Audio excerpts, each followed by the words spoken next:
हुस्न के कली लागत रही चढ़ल रहे उनके ताव। आज देखी अकेला कदी हुए खेला लहबई लुका दादा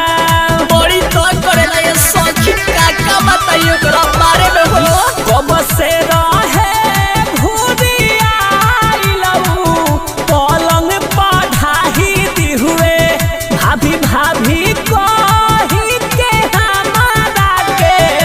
सखी रे माहिर दी हुए ले कमी लगावला हमर सखी रे जी एक सन कइले बा रात चूसा लेबा हिक भद देवरा उठल लियारी एक सन कइले बा रात चूसा लेबा हिक भद देवरा उठल लियारी एक सन कइले बा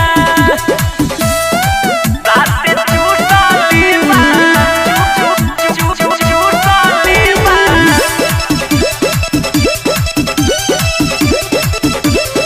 चूसा लेबा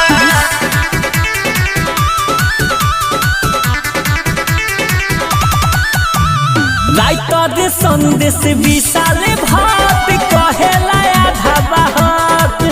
आदे दाबी दाबी मोरा जो बना में कदिले बा सखी ढाक खाली कुकुनियन करेला ये सखी मायरे ऐसा ना दादी हाले बा खाद नाही हो खला जाता आही उही करी हमके तानो ले